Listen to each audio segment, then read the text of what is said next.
Yan mga agulong, alam naman natin pag nagpapalit lang ng pito, yung mga labi ng mga ganito, minsan pag sobrang tagal na ay makunat na po yan. Ano po? Malimit po yan sa mga tireman, sinisikwat po itong mga gilid. Ang nangyayari, pag dumaplis po ang ating plangka, ay nagkakaroon ng gas-gas or pagkasira ng pintura. Ngayon, natin sa mataas na bahagi kasi yung ating tools ay medyo mahaba din. Simple lang naman po ang pagtatanggal niyan. Dati po mahirap talaga, ngayon simple na lang yan.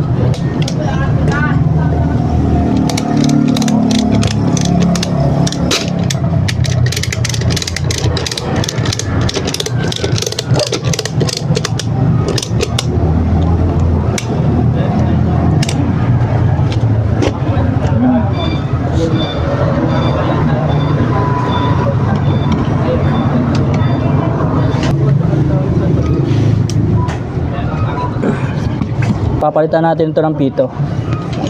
Ito lang yan. Simpleng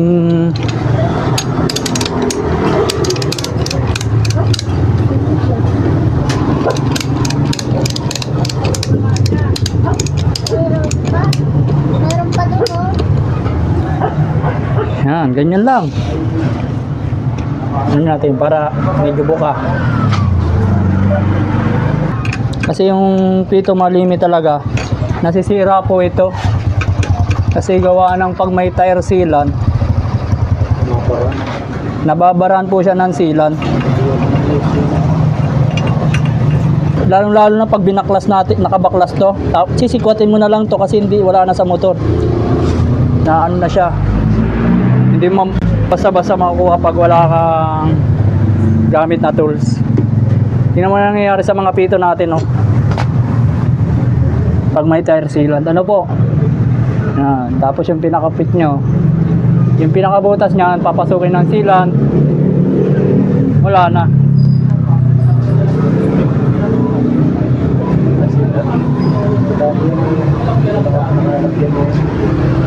Tanggalin natin yung nakaharang dun sa pinakapito.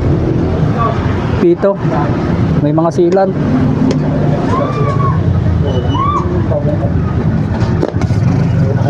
Ngayon, linisan natin po yung pito. Pinakasutan ng pito. Medyo ano na yung pinaka ano niya eh.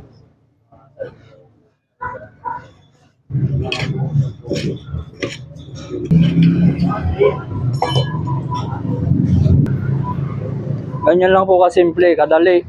Pag meron kang ganito.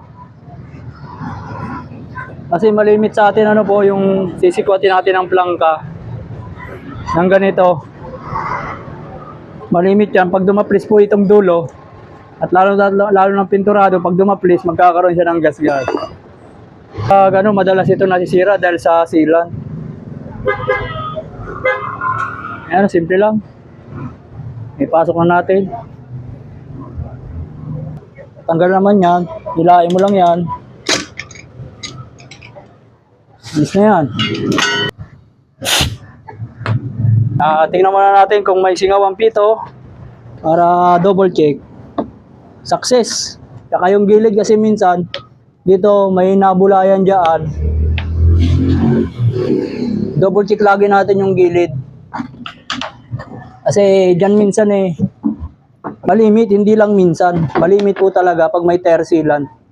Nagkakaroon siya ng pagkatuyo tapos may mga bukbuk yan sa gilid. Sisingaw po yung pinaka mags din. Kahit sabihin natin bagong palit yung pito, dapat double check din natin to.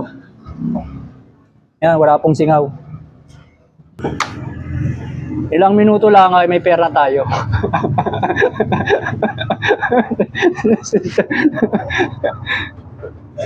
Ang mga kaway-kaway, yung mga tireman dyan, ano. Ang sa mga hindi pa nakaka-avail nito, mura lang to. Mapapagana ang inyong trabaho. Ang daming purpose niyan. Sa mga malalapad na gulong, pwede yung kagabi. Nakita nyo naman kung gaano kakunat yung pinaka customize ng bukyo. At kinaya niya. Paano mga agulong, hanggang dito na lang. Kita-kits po tayo sa next upload. Salamat po sa inyong walang sawang pagsuporta.